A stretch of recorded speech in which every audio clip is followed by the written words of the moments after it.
Do you guys believe in reincarnation? I don't know if I would want to believe in it.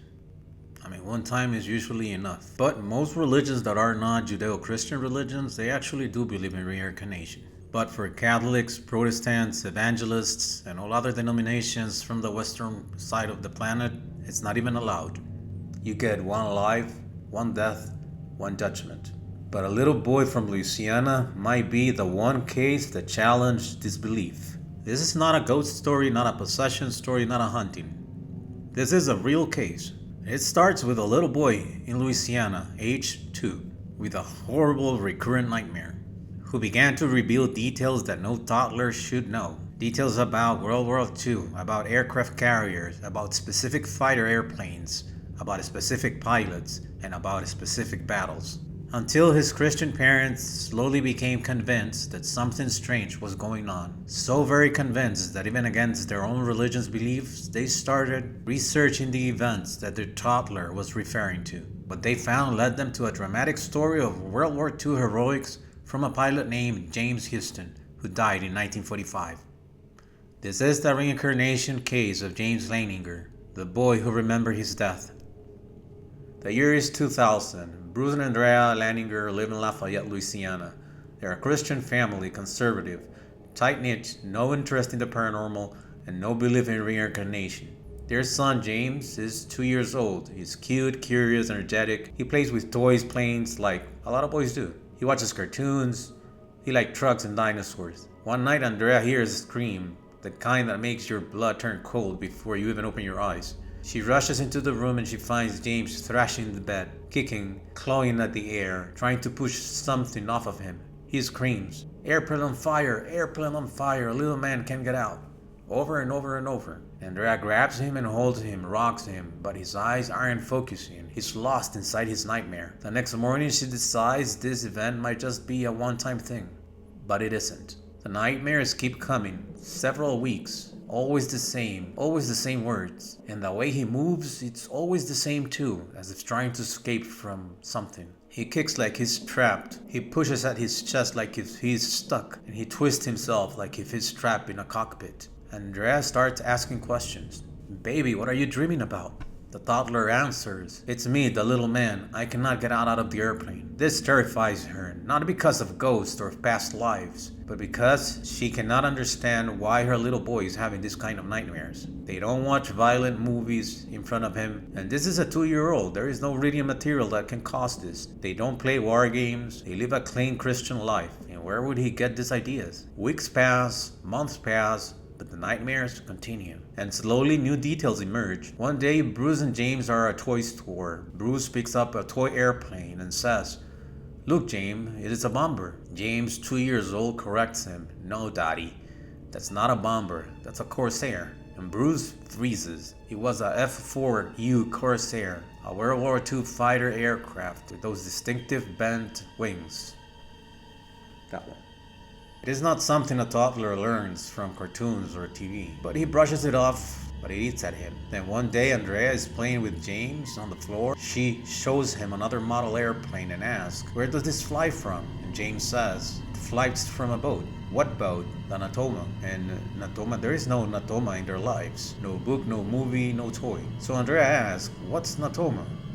And he shrugs. He just says, "My boat." And Bruce starts digging on the internet and he finds something that stops him cold. The USS Natoma Bay, an escort aircraft carrier that served in the Pacific during World War II. Now the family is rattled. The kid didn't say boat, ship, or carrier. He said Natoma. And then one day Bruce asks, "Did anyone fly with you?" James nodded. "Yeah, Jack Larson." Another name, a specific name. Bruce searches and he finds him. There really was a Jack Larson who flew on the carrier Natoma Bay. At this point, the parents start to wonder if maybe, just maybe, their son is remembering something from somewhere else. But they have no framework for this. They're Christians. Reincarnation doesn't exist for them.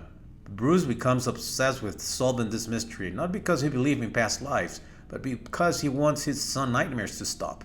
He joins the Natoma Bay Veterans Association. He emails, he calls, he interviews pilots in their 70s, in their 80s, and he asks questions. Did anyone die in your squadron? A pilot who crashed and burned, shut down near Iwo Jima? One man answered yes. a pilot named James Huston. He was shot down on March the 3rd, 1945. His plane hit in front, caught fire, and crashed into the ocean. Huston died instantly. His body was never recovered. Bruce stared at the name, James, his own son's name. His mind spins. He checks more records and the detail of the ship, Natoma Bay, Iwo Jima, Corsair aircraft, Jack Larson, James Huston, shut down by Japanese anti-aircraft fire, and the plane exploded. Everything his son claims to remember matches the historical records. But there's still more. One evening, James is drawing pictures of airplanes, crash after crash, fire explosion after fire explosion, and he signs them James III. Andrea asks, "Why do you sign them that way?" And he answers, "Because I am James, and I had another one before me. So I am James III. This shakes her. Another day, James tells his mother, "When my plane crashed, I went to heaven." She asked who was there, and he said, "God and Bob." "Bob?" said her mother. "Yeah, Bob. He said he would be waiting for me." Later, Bruce discovers that a pilot in Houston's squadron, a man named Bob Greenwald, died before Houston. He would have been waiting for him in the boy's logic. He died first. At this point, Andrea is halfway convinced that the child is living fragments of another man's life. Bruce, the skeptic, is hanging on to rational explanations by a thread. The story eventually reaches the sister of the dead pilot, Anne Barron, who is in her 80s. She hears about the little boy remembering details of her brother's death and decides to meet him. They bring old family photos. James looks at them with an eerie familiarity, like remembering a dream you barely understand. Some say he correctly identified the family home, his childhood photos, a car he used to ride, toys once he owned. We don't know if all the details are perfectly accurate. Memory is messy. But one detail stands. Anna had several portraits that her mother, an artist, had drawn of Houston at different ages. James was shown several of these sketches, mixed with others. He pointed to one and said, "That's me when I was older," then pointed to another one. "That's me when I was younger." So imagine the moment. 5-year-old telling an elderly woman, "That used to be me, your brother." And he is identifying pictures that are mixed with other sketches. The emotion is overwhelming. Anne cries, Andrea cries, Bruce is stunned silent. This moment is the emotional heart of this case and why so many people believe that this is the strongest reincarnation story ever recorded.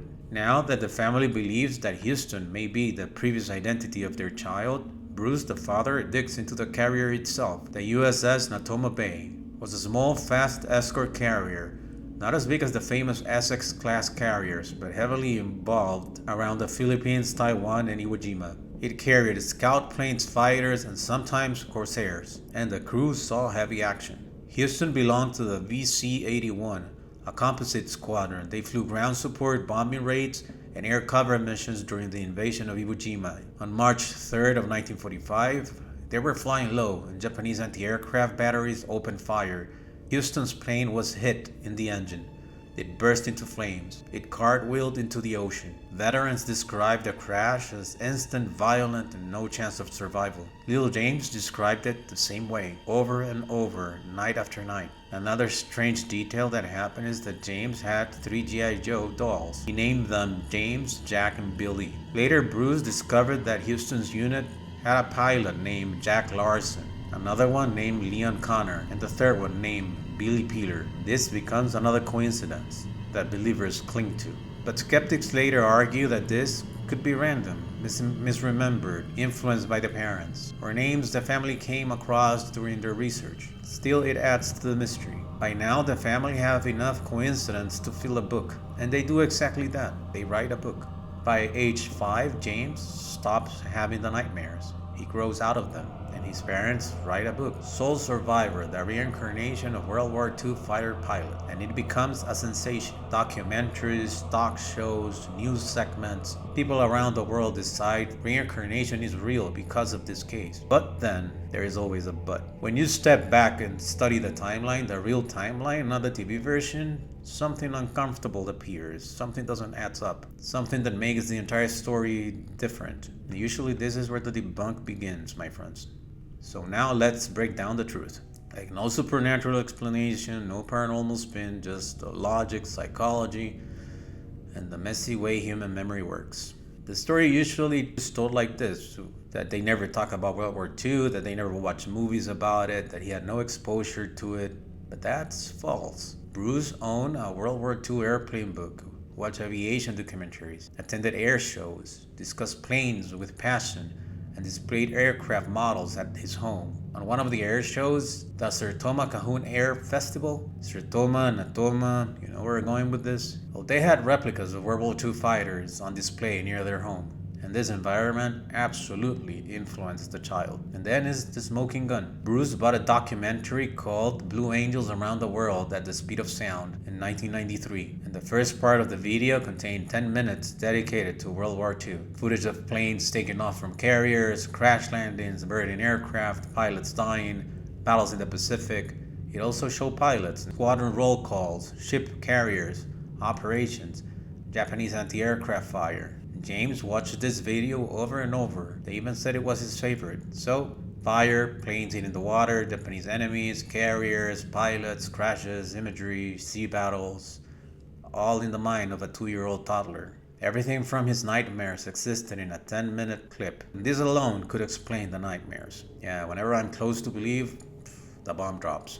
Because this is like when your daughter thinks that she is a T-Rex for the ones that have daughters. Like my niece, she believed she was a pterodactyl. She was flying around the house trying to bite things off. Or my daughter, she believed she was a dog. She barked all the way to her 3rd birthday. So kids build worlds. It is normal, it's just psychology. Kids absorb information and they just reinterpret it. Sometimes they need dreams because they cannot accept it.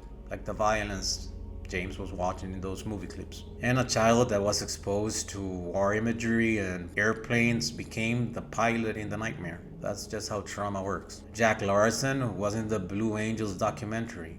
Children latch into names. Their memory doesn't understand context. They repeat what sticks. Also, Jack is a common name. Billy and Leon were mentioned in the documentary, so no need for supernatural explanations. Many details were remembered just after the parents researched Huston. The parents read the books, the parents interviewed the veterans, the parents met the sister, the parents wrote everything. And memory just changes. I mean, we shape stories to match what we want to be true. And this is not actually lying, it's human psychology.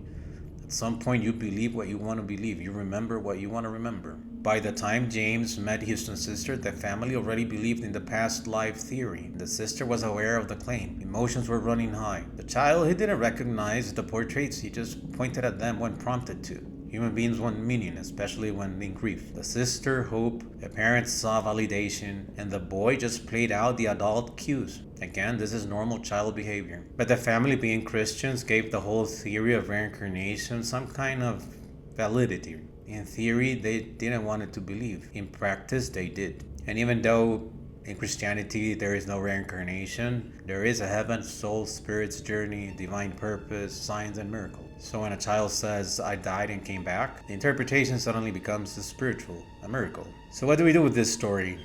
Here's the truth. Yes, the story is chilling. Yes, the coincidences are shocking. And yes, the emotional impact is strong. But when you strip away the myth, you get something more human. A sensitive child that saw an intensive World War II movie clip from a museum where he processed nightmares, he absorbed names, he saw how much his father wanted to believe, and he gave away the belief. And the more they learned, the more the child aligned the narrative to match what he saw was the liking of his father. And a complete story formed. One the family believed, one the public believed, one that felt supernatural but wasn't. And sometimes the truth isn't cosmic. It's only psychology. So if you enjoyed this investigation, please subscribe. It really helps the channel. And I'll see you in the next one. The Fuku Files!